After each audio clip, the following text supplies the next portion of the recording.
Now, as the governing body of the sport, the roles and responsibilities of Golf Australia are diverse. In our recent chat with the CEO, Stephen Pitt, the Week in Golf asked what initiatives the organisation has in place to protect the current and future health of the game.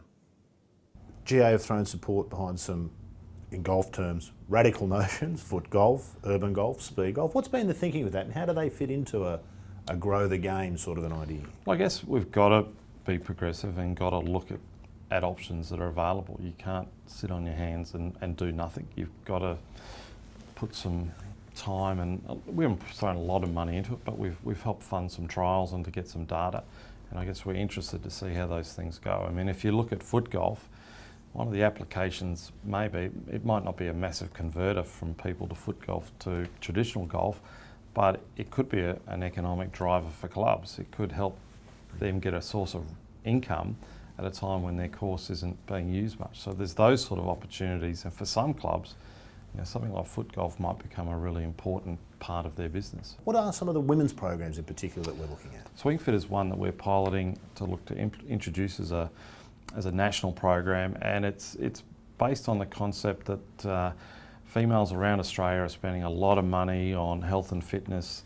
Can we bring in that component within the golfing environment to get females who haven't actually played golf to be doing some health and fitness type activities in a golf club environment that have some really basic golfing, swinging the club, doing some things that revolve around golf, hopefully to address that fitness concern that people are looking for, but I guess B, to make females feel more comfortable in the golfing and club environment and connect them better. It's an innovative idea in its own way. The Qantas Golf Club. Yeah. It's an interesting concept.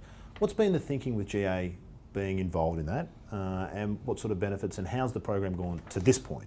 I guess the major thinking for us was that Qantas is an incredible partner to partner with, or company to partner with. Their frequent flyer database is about 10 million people. They'd done a lot of work looking at that frequent flyer database, and they found that golf was one of their top 2 interests of their people on that database. 1.5 million people on that database indicated they have an interest in golf.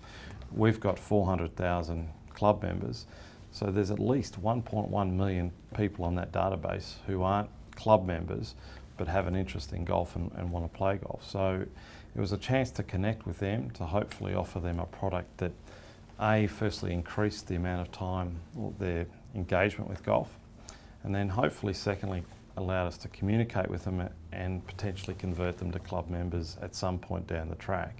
Of course, the criticism is, and particularly from clubs struggling, as we already know, is that what it offers is a cheap way to avoid club membership. How do you answer those sorts of criticisms from clubs and golfers?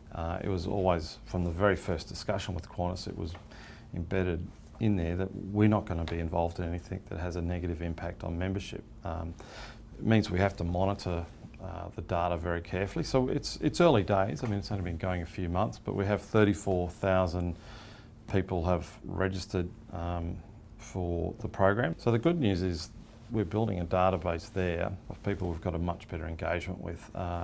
We'll continually monitor it and make sure the transition is going the right way and not the wrong way. But I guess the message to clubs is, things are tough in Australian sport and golf around the world, and we do need to investigate new opportunities to grow the game. And this is one that we see having some real value. I think Qantas share our values around doing good things for golf. They want to be seen to be really supporting the game and putting something into golf. So I think we're all on the same page with that. So I see it as having enormous potential for us. I suppose the numbers alone, you'd almost be irresponsible not to investigate. Yeah, that's right. You can't keep doing exactly what you're doing and just hope for better results. Yeah. I think that is the definition of insanity.